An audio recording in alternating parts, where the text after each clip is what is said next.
என் அன்பு குழந்தையே, இன்று இந்த அப்பா உன்னுடைய குலதெய்வத்திடம் இருந்து உனக்கான செய்தி ஒன்றினை கொண்டு வந்திருக்கின்றேன். அது உன்னுடைய வாழ்க்கை சம்பந்தமானது.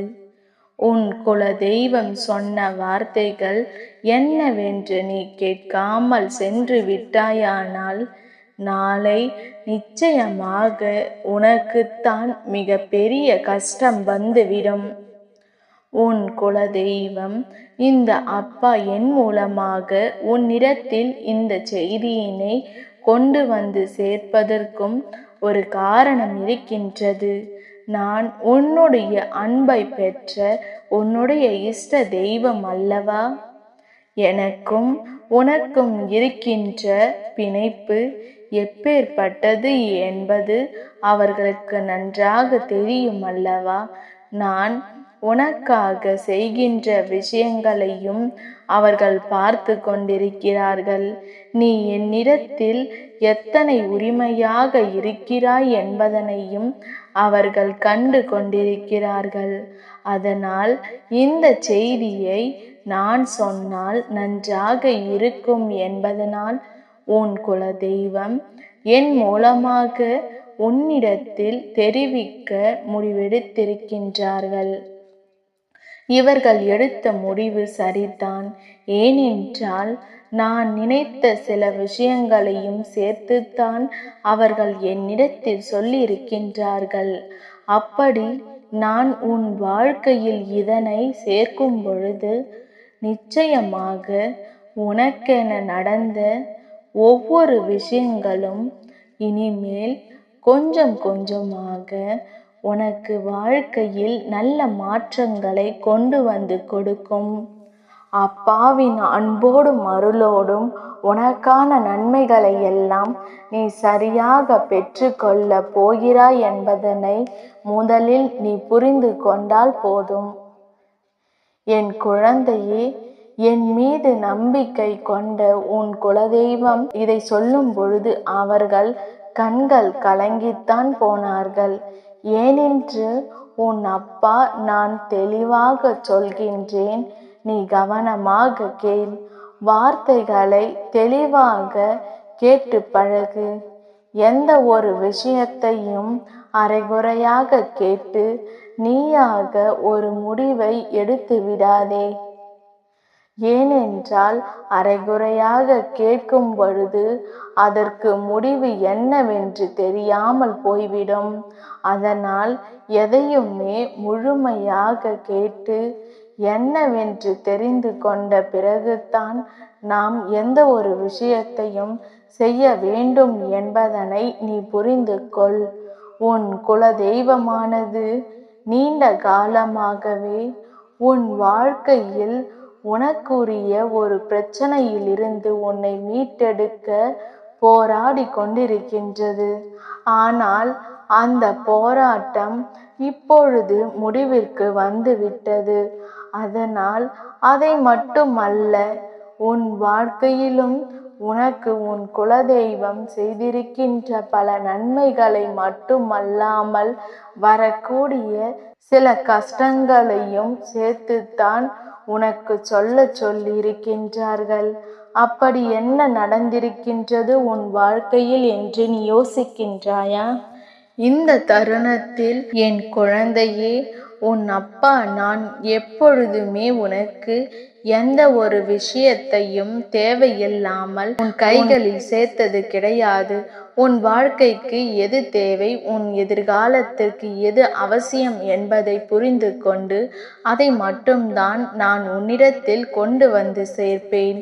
குலதெய்வ வாக்கு வாழ்க்கைக்கு அத்தனை முக்கியமானது அல்லவா? நீ என்னையே வணங்கவில்லையானாலும் சரி, உன் குலதெய்வத்தை கட்டாயமாக வணங்க வேண்டும்.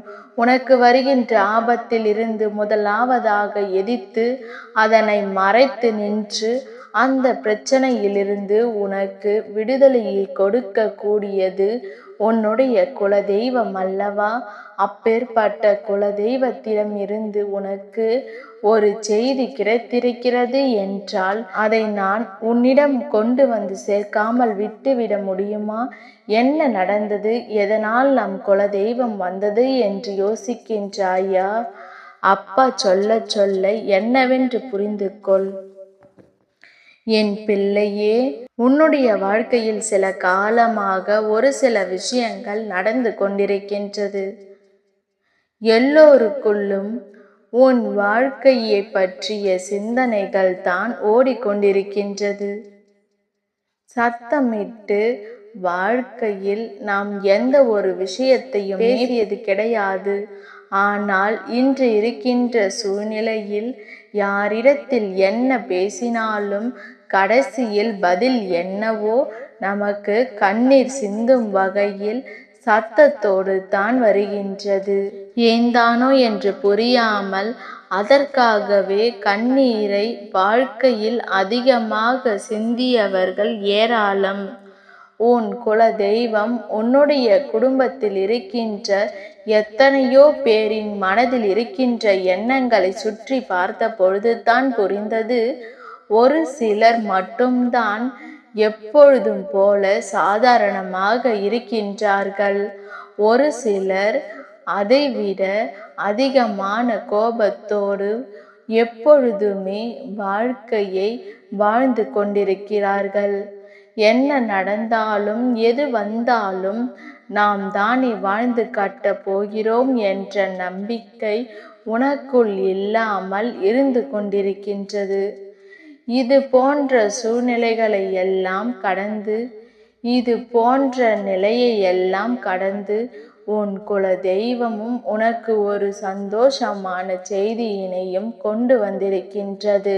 அது என்னவென்றால், உன் வாழ்க்கையில் இப்பொழுது உனக்கு எதிராக நின்று கொண்டிருந்த ஒரு துரோகி, அதாவது உன்னுடைய குல தெய்வத்தினுடைய சன்னதியில் வைத்தே உன் மனதை காயப்படுத்திய ஒருவருக்கு சரியான பாடத்தை புகட்டி உன் குலதெய்வம் வருகின்றது என்று அவர் சொல்லியிருக்கின்றார். என் குழந்தையே, குலதெய்வத்தின் சன்னதியை இப்பொழுதெல்லாம் சரியாக எதற்கு என்று யாரும் தெரிந்து கொண்டு எந்த ஒரு விஷயத்தையும் சொல்வதில்லை.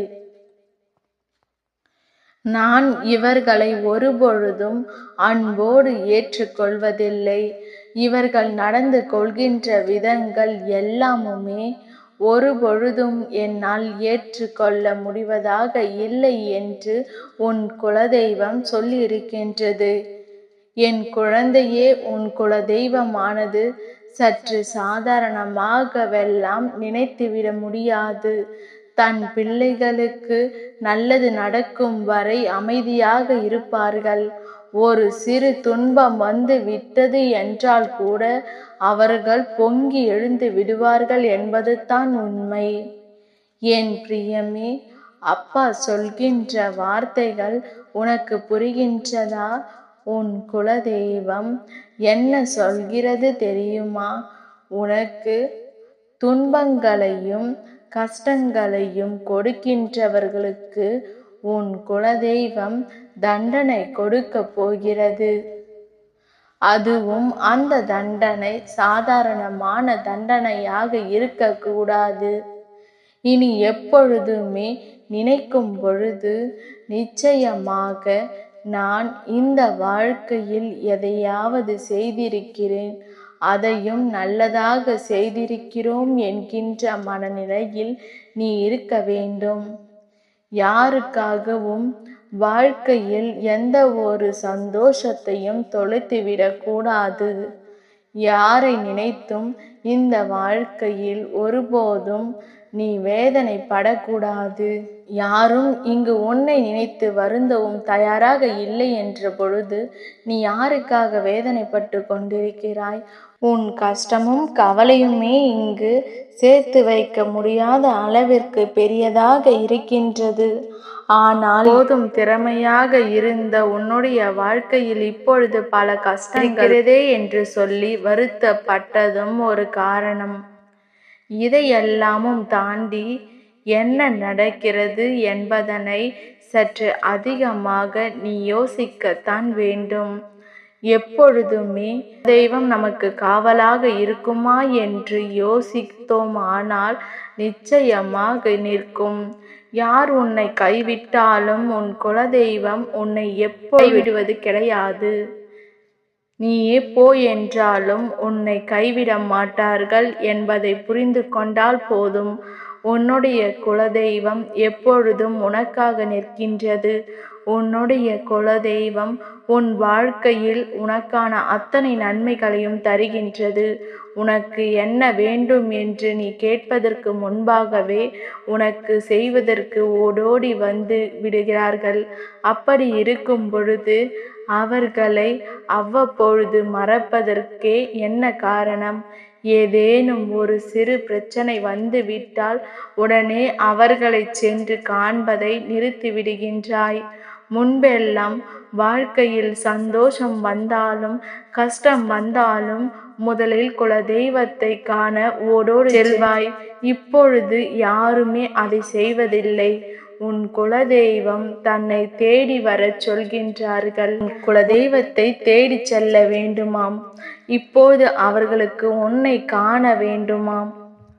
நல்ல நேரம் கிடைக்கும் பொழுது அவர்களை காண்பதற்கான சூழ்நிலை வாய்க்கும் பொழுது அவர்களை காண செல்ல வேண்டும்.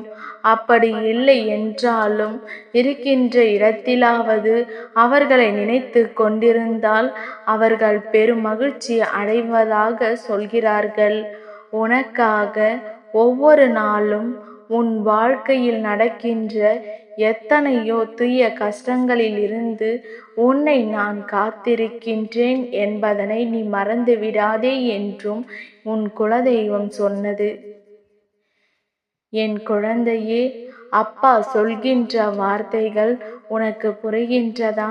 உன் குலதெய்வம் உனக்கு எப்பொழுதும் துணையாக இருக்கின்றது.